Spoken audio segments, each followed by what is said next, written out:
Praise the Lord. எல்லாரும் எப்படி இருக்கீங்க? இந்த சம்மர் சீசனில் பெரியவர்கள் குழந்தைகள் முதற்கொண்டு எல்லாருக்குமே ஹீட்னால் அதிகமாக உடம்பு முடியாமல் போகுது. சில பேருக்கு கோல்டு பிடிக்குது. இதனால் எல்லாருமே ரொம்ப சோர்ந்து போய் டல்லாக தான் இருப்பாங்க. ஆனால் நீங்கள் இன்னைக்கு வேறொரு காரணத்திற்காக ரொம்ப சோர்ந்து போய் இருக்கீங்க, அப்படி தானே? ஏன்னா நீங்கள் செய்கிற காரியங்களுக்கான பலன் உங்களுக்கு கிடைக்கிறதில்ல.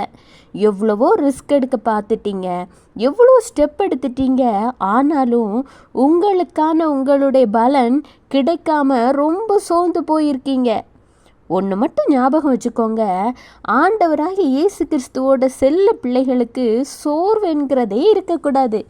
ஏன்னா உங்கள் வாழ்க்கையில் ஒரு கஷ்டம் வந்தாலும் ஒரு சந்தோஷம் வந்தாலும் அது ஆண்டவரின் சித்தம் இல்லாமல் வரவே வராது. ஒரு கஷ்டம் வந்தால் கூட அது உங்கள் நன்மைக்காகவும் உங்களை ஆண்டவரோடு இன்னும் ஒருபடி நெருக்கி கொண்டு போகக்கூடியதற்காக மட்டும்தான் இருக்கும். இன்றைக்கு சோர்ந்து போய் இருக்கக்கூடிய உங்கள் கூட ஆண்டவராகிய இயேசு கிறிஸ்து என்ன சொல்கிறான்னு பார்க்குறீங்களா? 2 நாளாகமம் 15:7, நீங்களோ உங்கள் கைகளை நெகிழ விடாமல் திடன் கொள்ளுங்கள், உங்கள் கிரியைகளுக்கு பலனுண்டு. கேட்டிங்களா? கர்த்தர் உங்ககிட்ட என்ன சொல்கிறாருன்னு?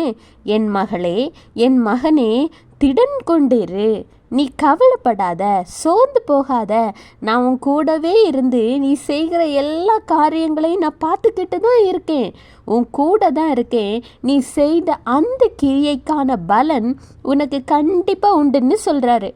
சந்தோஷமா இனி சோர்வை மறந்து கவலைகளை மறந்து ஆண்டவருக்காக ஓடுங்க. Have a blessed day. Jesus bless you.